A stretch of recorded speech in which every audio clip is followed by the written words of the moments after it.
Today on Forbes, newly nominated Trump Medicare chief Dr. Oz is tied to one of Pennsylvania's wealthiest families. Last Tuesday, Trump nominated Mehmet Oz to run the Centers for Medicare and Medicaid Services. The post will require confirmation by the U.S. Senate. In announcing Oz as his pick, Trump said, quote, "Dr. Oz will work closely with Robert F. Kennedy Jr. to take on the illness industrial complex and all the horrible chronic diseases left in its wake." Oz is known nationally as the retired physician turned television personality who became famous largely thanks to his ties to Oprah Winfrey.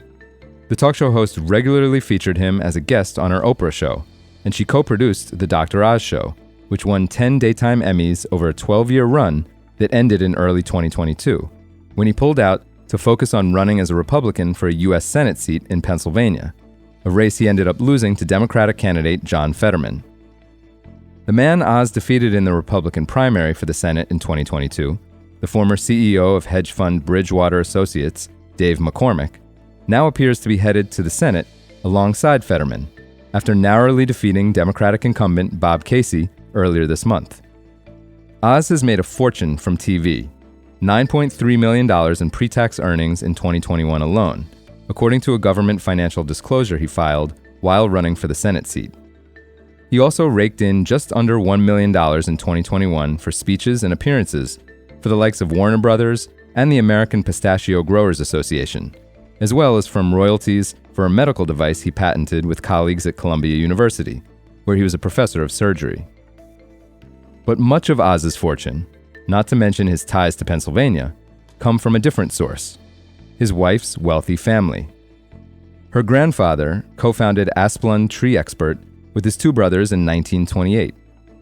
With $5.4 billion in 2022 revenue, Asplund ranked as the 109th biggest private company in America on Forbes' 2023 list, and the 8th largest in Pennsylvania, with more than 37,000 employees.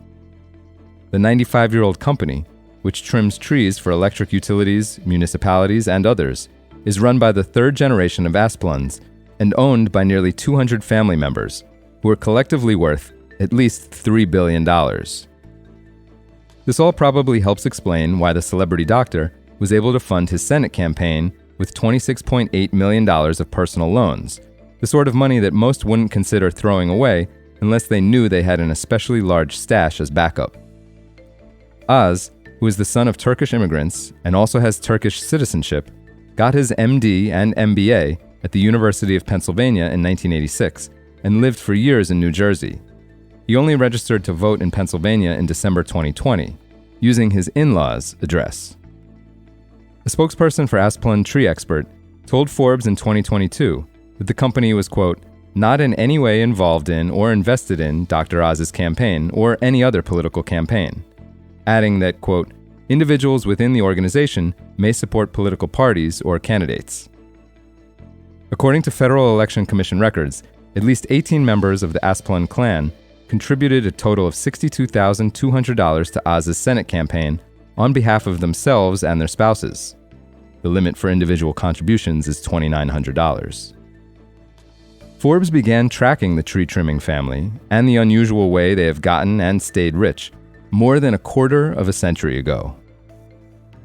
For full coverage and to see the October 16, 1995 profile of the Asplund family, written by the current editor of Forbes, Randall Lane, check out Matt Duro's piece on Forbes.com. This is Kieran Meadows from Forbes. Thanks for tuning in.